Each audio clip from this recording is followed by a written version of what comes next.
Good morning, everyone, and welcome back to another COM 332 presentation.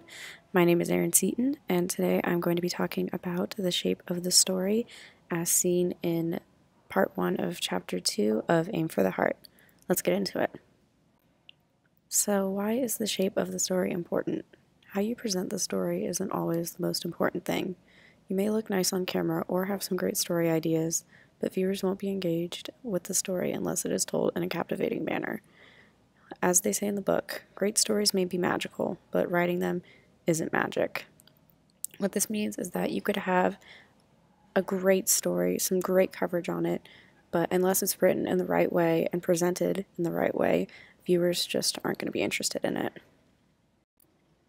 One way you can make a story great is including those gold coin moments.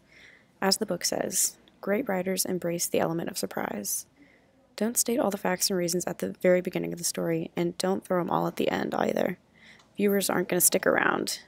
They're not going to watch the rest of the story if they get all the facts in the first couple minutes, and they're not going to wait until the end if you stick all the facts there. Instead, it's best to sprinkle gold coins throughout the story, kind of like Hansel and Gretel sprinkled breadcrumbs on the forest path. When viewers feel surprised by a story, they are more likely to remember it and stick around for later news and later packages. So, just reward your viewers.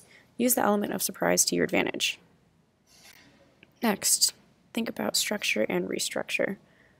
Like the book says, time is an enemy, which is very much a fact.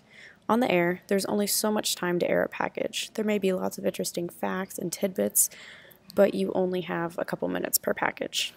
Because of this, writers have a tendency to continually write stories in a formulaic manner, as in they write stories in a similar pattern every time. Writing in a formulaic method gives viewers the sense that they have heard the story before, even if it's completely different with completely new facts. Now, don't get me wrong, you do want to have some sort of framing method so that you can write these stories out in a fast and efficient manner. But there are ways of writing stories without them sounding extremely similar every time. How do you do this? Use the good fortune, ill fortune / beginning end grid. On the vertical axis, as you see, you have at the very top good fortune, and on the opposite end, ill fortune.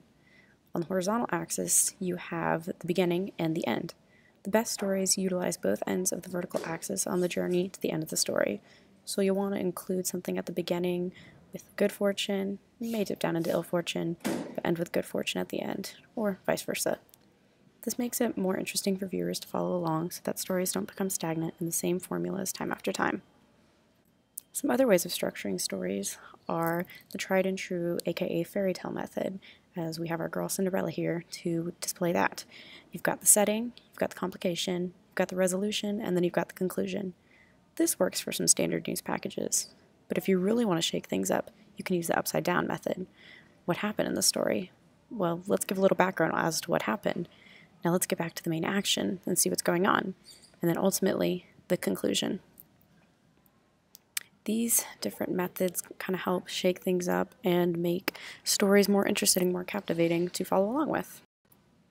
Remember, the most exciting stories will utilize a strong framing method and sprinkle those gold coins throughout the story in order to keep viewers captivated. This will make your stories more unique to you and more interesting to watch. Now, go write that story. Thanks for watching.